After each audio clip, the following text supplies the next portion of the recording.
Good afternoon.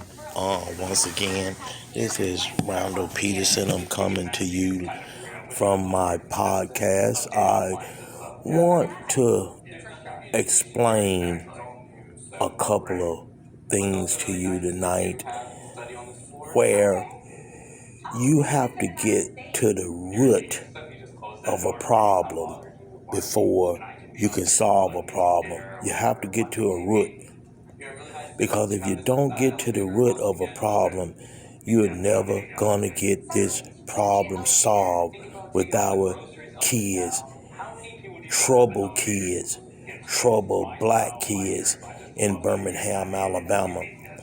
Like I said before, and I say again, I've been doing this work for 45 years now. Security, correction, counseling with kids, talking with parents. But what the black ministry don't understand, what the black church don't understand, what some even counselors don't understand, you have a different grandparent, you have a different grandfather than we had when we was growing up in the church now. The church have changed since the 70s. You don't have the grandparents that you had in the 60s and 70s. You gotta come to the realization you don't even have the church that you had back in the 60s, because the same pastors that taught homosexuality was wrong and homosexuality was abomination of God, these same pastors now got a sissy directing the choir. They got one in the pulpit. They got one playing the organ, but they teaching with the same King James Version of the Bible. So how can the King James Version of the Bible tell us in 1970 that homosexuality was an abomination of God, but now you allow it to happen? It's because the mind, the renewing of their mind, that it's okay. But the fact that I want to talk to you about, I've noticed working juvenile detention here in Jefferson County, is that you have what you call protective custody, you have pickup orders, you have juvenile detention where they have committed a crime.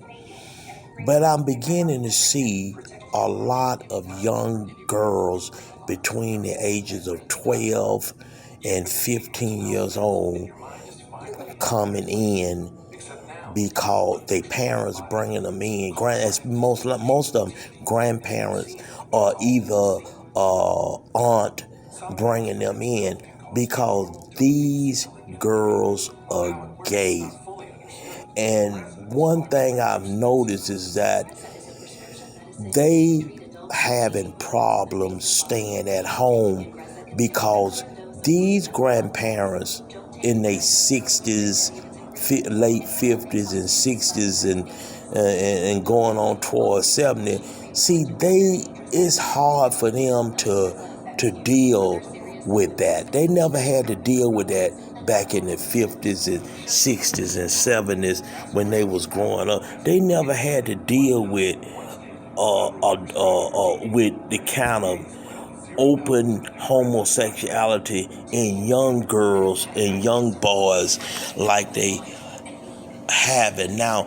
That's why the juvenile system now is being bombarded with hearings, bombarded with children going into protective custody because they don't want to live with their grandmother no more. They don't know where their mom at, their daddy locked up with them sisters down there in prison.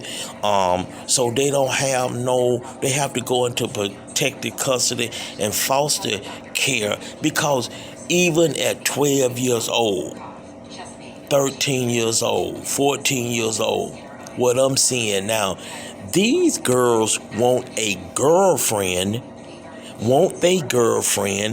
living with them.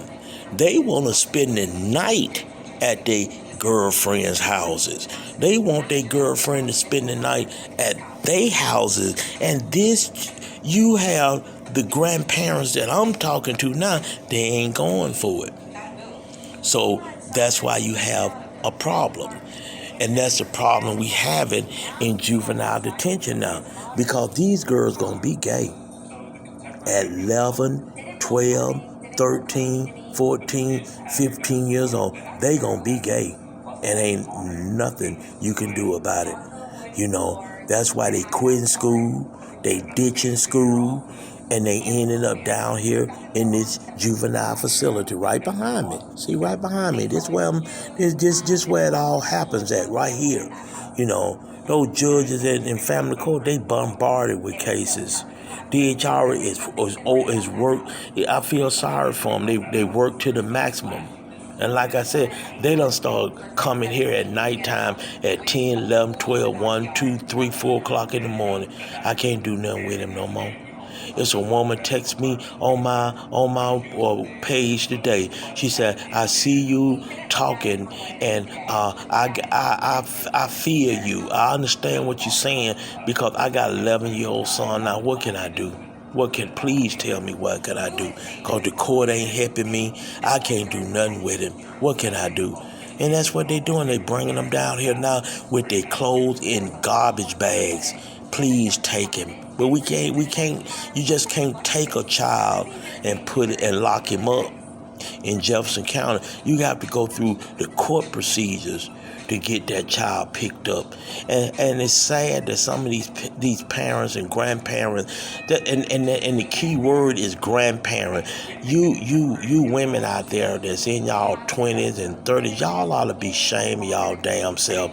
Y'all out here chasing these old drug dealers, twerking y'all asses, selling y'all asses and everything for money, and dumping these kids off on your mama for your mama to raise while you go out there and continue to enjoy yourself. You ought to be shaming yourself doing that. You know, some of these grandparents, they're not able to take care of a grandchild. They just not able to. They on medication. They done retired. They can't even enjoy their retirement because these kids is they have to keep up with the Joneses. You know, you got some of these kids right now, every time a new pair of Jordan tennis shoes come out, they got to have them. I don't give a damn if they don't care if their mama got to sell some crack or sell herself. They ain't going to school unless they got the new set of Jordans that come out. You know, because there's so much pressure in these schools now that we didn't have growing up. See, that's what you people don't understand. Y'all quick to criticize what I say, but you don't understand. We in a whole different era than we was when we was going to Wylam School or Woodward Junior High School, when there was a Westfield High School or Dunbar Elementary School or Hayes High School, see, a Council School, a Tuxedo School, a Bush Middle School back in the day, or Enniscla High School. See, we in a whole different era now. And if you don't keep up with the era, you know, you're going to have problems. That's why you ministers, you need to teach this on Sunday. You know, these girls right now is gay at 9, 10, 11, 12 years old. And some of these parents can't accept it. They need counseling. They need to be talked to about it. They need to be educated about it. Because you done already flipped the script. Because 30 years ago you were teaching against homosexuality in your church, and now you're allowing it in your church, but you still using the same Bible. Did the Bible change? You know, who rewrote the Bible? Since you're going to say that homosexuality is an abomination of God and now all of a sudden it's okay. And see, these kids' mind is being so confused now. Like I told you in my last podcast, you done had over 5 or 6 teachers right now in Birmingham, Alabama that's done been arrested for having sex with 14 and 15-year-old boys and girls in school. Now, see, we didn't have that growing up.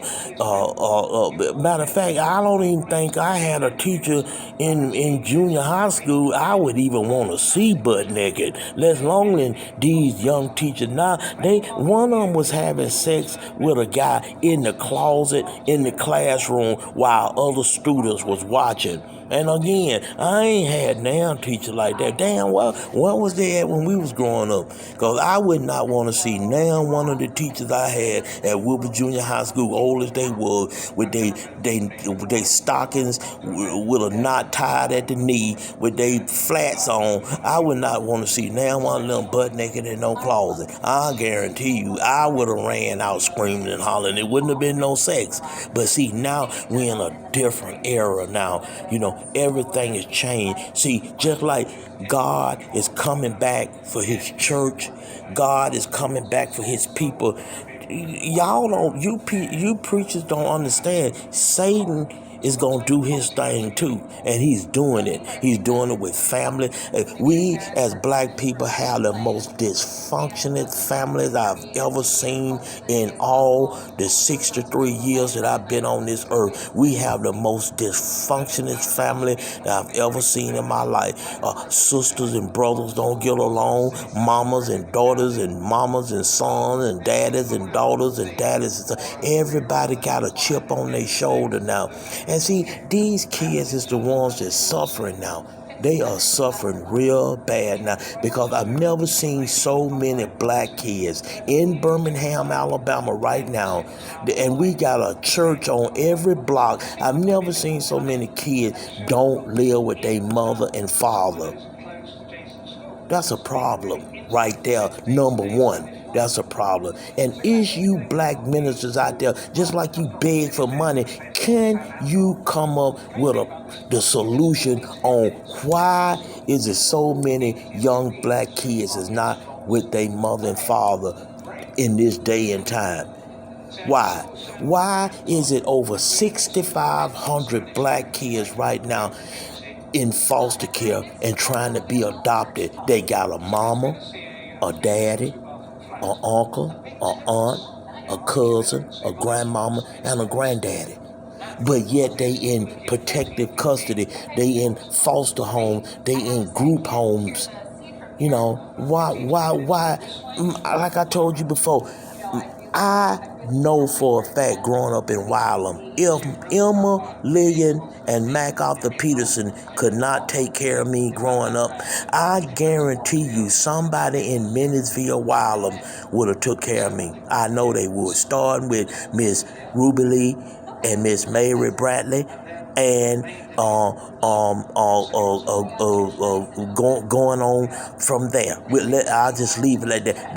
That's them the first two I wouldn't have to worry about no foster home. Miss Desi Cash right there. Miss Mayra Hood right there, Miss Marveline Allen right there, Miss Mayra Brown right there, Miss Hattie B. Hood right there, I mean, especially Miss Margaret Mack, because she was everybody's mama pretty much growing up. We looked up to her. And that's just half of them I'm talking about. It's a problem that why is these black parents giving up their kids just like you give your clothes to the Goodwill? That's what they doing, and you can't contradict what I said because I'm here in juvenile detention right now. Bring your asses down here if you think I'm lying, and go in the courtroom when they have in court and see when that DHR officer got that child in protected custody. Where's a relative at? No, because ain't no damn check coming with it. Y'all want to check it first. If a check coming, then I'll try to get on down there and get it. And see, we losing these kids right now. And I go back to saying that these kids being I have never seen so many kids turn gay at such a young age because they are looking for love that they sorry ass black daddy locked up down there for dealing some damn crack, knowing damn well that ain't but two places he gonna end up at selling the dope anyway, is either in the cemetery or the penitentiary, leaving these kids behind. These kids is sad out here now. They have nobody. They have nobody. You'll be surprised the trouble and the problem that these young kids between the ages of 6 and 17, 18 years old going through. And let me address you on something else. Usually in the foster care program, which I know about, anybody can be a foster parent. All you got to do is have a good record, and you could be a foster parent. But you don't understand is that I would say 6 out of 10 people that go and get their foster care license, they in it for a paycheck. They don't give a damn about them kids. They want that extra money so they can continue financing that lifestyle. Because I'm seeing kids going from foster home, here and here. Because you know why? Them kids know you don't love them. They ain't no damn fool. They know that you steal for your kids and not them. That's why they running away from these foster homes in Birmingham, Alabama now. That's a big problem. They running away from these foster homes. That's what you call a pickup order. That means that they got to come in and the magistrate have to assign a pickup order to pick them up. Because you know why? They loose in Birmingham, Alabama. They loose. They running around. They at this person's house, this person's house, this person's house. These old grown ass, perverted ass men out here picking them up, taking them, ain't no telling where. See, we got some very, very serious matters when it come down to our children today. Because again, homosexuality have always been. But homosexuality was a lot different back in the 70s than it is now. It's more open now. It was more hid back there in the 70s, and especially you didn't have a lot of children, 7, 8, 9, 10, 11, 12 years old running away gay at another kid's house. And what makes it so bad, some of these girls, 12 and 13 years old gay, they could go to their friend's house in Birmingham, Alabama, and get in the bed with their 13-year-old girlfriend and go to sleep at night. That's why they running away, because a lot of these old school grandparents, they going, oh no, hell you ain't, and the kids going, oh yes, hell I am. See, that's your problem. That's your beef. Let's call it beef. That's your beef. And what can solve that beef? It's the courts. But something we need black ministry out there now that's gonna teach this on Sunday. It's not all about the Bible right now. Sure, we need to know about Abraham, Jacob, and Isaac, because I want to be just like them. I want to be a disciples of God too. But until Jesus Christ return back on this earth, we have a damn problem with our tomorrow's future kids. Black, we have a problem because we the only ones that's getting shot and killed by the police. The police ain't gonna be pulling over these 200,000 Afghanistan people that's coming here with $300,000 or $400,000 finna put in Wells Fargo and BB&T Bank and all these other banks and stuff. Them people gonna be able to go in any black neighborhood, any white neighborhood, any town, any city they want to, with their turbans on, and ain't no damn body gonna bother them. We are the only race of people right now that, as black men, we match this description of a robbery suspect. Our car matches the description of a robbery. No other race, no other race. We are the only race of people that can't get along with the police. The police killing innocent black people for innocent black men, choking them to death and everything else. We the only race. That's why we need to reach this generation of kids before they are 12 years old. That's the key. Before they 12 years old. Because if you don't reach this generation of kids before they 12 years old, they already done had that first cigarette. They have already experienced that first dude trying to have sex with them, or they trying to have sex. They already done took their first puff off the joint. They already disrespectful to their parent, disrespectful to the teacher, tell their mama they ain't going to Sunday school or they ain't going to church. But in my house, your ass got up on Sunday and went to Sunday school. I didn't give a damn. I don't care what. And if you were sick, fine, you didn't have to go. But when they call walking down the street with the football on the way to the park, and you get up saying, Mom, I'm finna go to the park with them. My daddy said, if you were too sick to go to Sunday school, get your ass right back there in the bed and lay back down again, because you still sick, for as I'm concerned. See, control, taking care of the home. Even though my daddy was drank a lot, but he still was in the home. See, these guys now, they don't even give a damn about giving up their family, going to the penitentiary. They gonna eat 3 times a day. They gonna have sex with some of the best men, young boys they can find, because they be waiting on you when you get off that bus. The penitentiary I used to work at, they feed them that's like some damn hogs. Yeah, the breakfast starts at 2 o'clock in the morning. The hell, most of them eat breakfast at 2 o'clock in the morning, because there's so many of them, they have to start feeding them at 2 in the morning. And they knew what time that prison bus pulled up at that gate. All them old gray-head, perverted, pot-belly, yellow teeth ass perverts, what they do? They will go and line upside the fence. They know that bus finna get ready to pull up. And see, they been in the penitentiary so long, they watch every step you make when you get off that bus. You know what they trying to do? They trying to see how nervous you is, how scared you is. And the scared you are, most likely you gonna be plaiting their hair and sucking their toes, and they gonna be your cellmate, having sex with you. See, they don't care nothing about the penitentiary no more.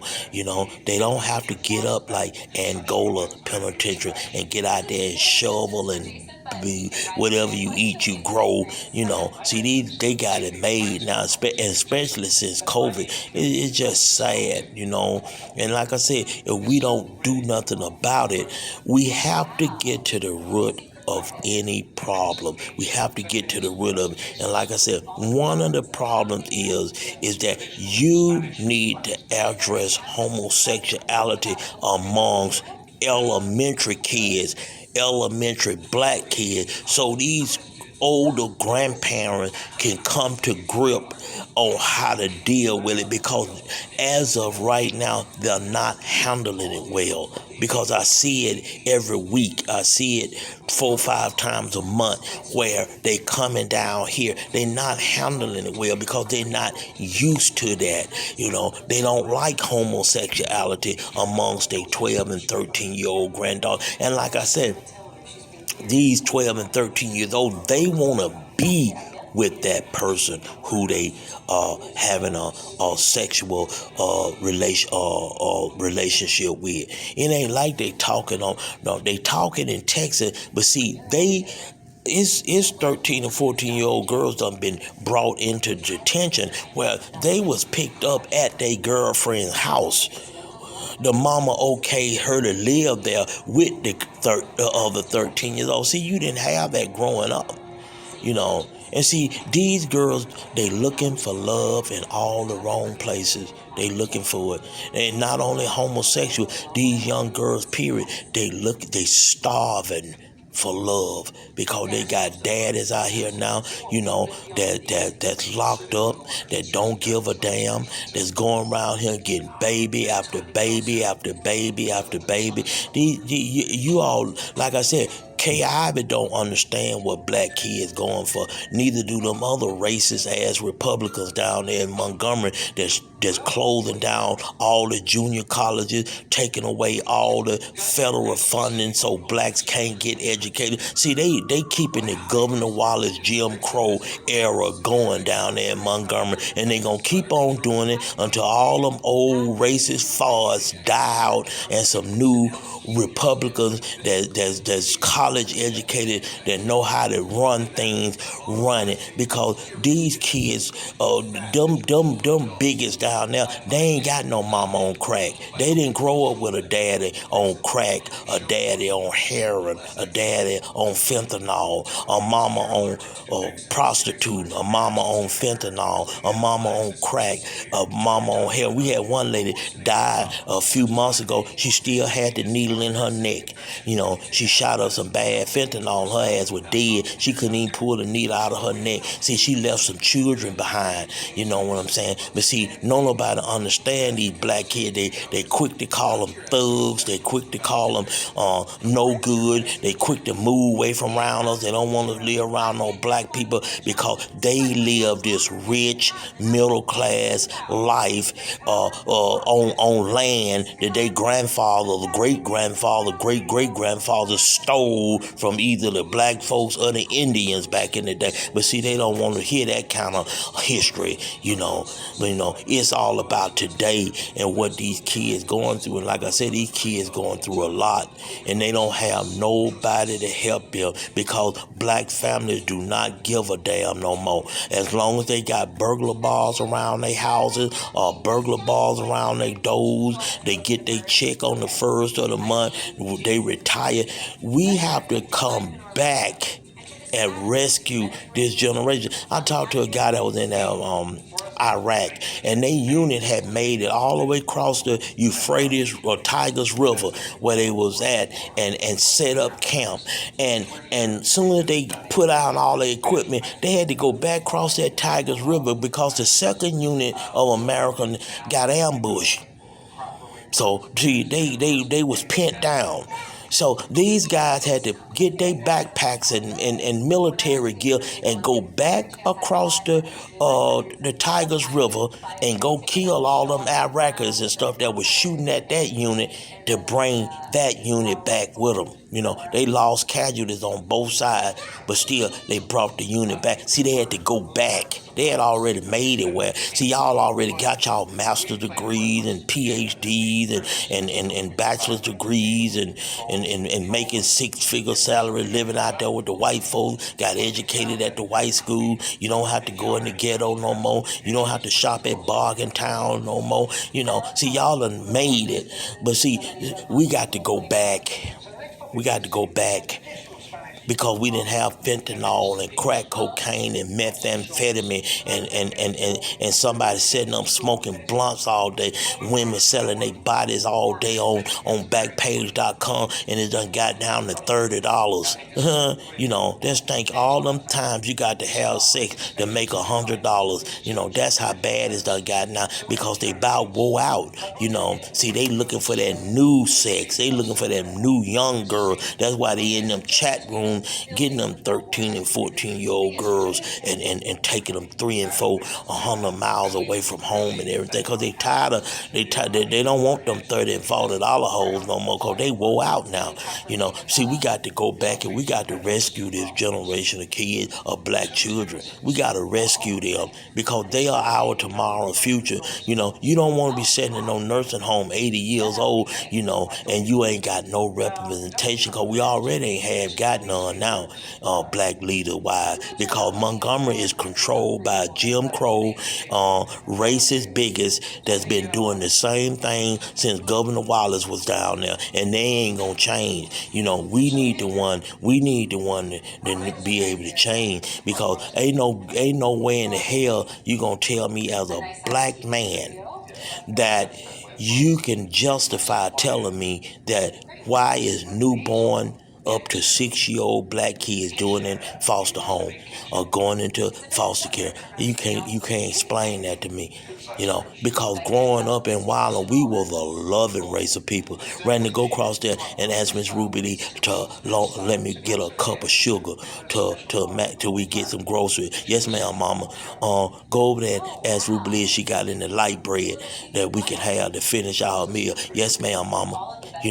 And nobody talked about you. Nobody cared. Miss Ruby Lee will send a loaf of bread over there, or she'll borrow a cup of flour from my mama, because they were just like sisters, even all over the neighborhood was like that. People borrow something from each other. You got some greens in your garden, you come and get some out. You might have some tomatoes. You switch around, but see, we ain't like that no more. We all we want to do is talk about somebody and put somebody down and not take care of our kids. And we got to go again. Keyword: we got to go back, and we got to rescue this generation of kids, or we gonna be pitiful.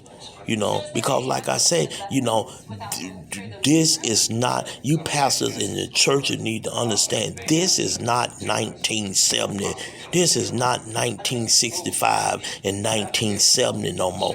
These kids don't give a damn about no Abraham, Jacob, and Isaac, Matthew, Mark, and Luke. If you don't come away from behind the four walls of them church and bring them into the church. You see, y'all so scared. Y'all sat back behind the four walls of the church waiting on them to come in. But y'all come in, we'll help you. But as long as you ain't coming in behind them four walls of my church, I can't do nothing for you. See, that you're going to have to explain that to God. Because being a pastor is more than just preaching and begging for money and then going to the buffet after church. You have to get out there and you got to win these young kids that don't have a mother, that don't have a father, that grandparents and is not able to deal with them. See, these is the kids that's lost. These is the kids that's going from juvenile hall, from an ankle bracelet to juvenile hall, to the Mount Meg, to the county jail, to the penitentiary, and on to the cemetery. Some of them don't even make it that far. They going from juvenile hall now to the cemetery. 13-year-old kids right now already got better guns than Birmingham police got at 13, where they done broken somebody's house and stole their guns and stuff. I mean, we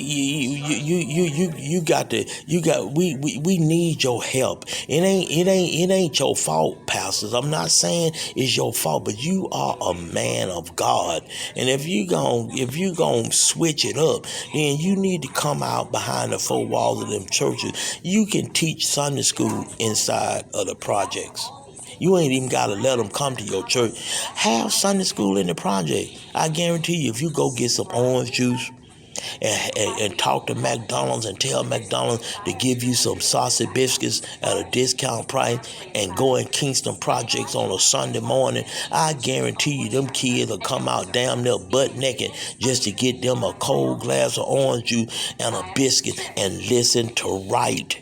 Because in Kingston Projects, everything is wrong. They selling dope, selling pussy, selling everything they can sell in there to get $1 around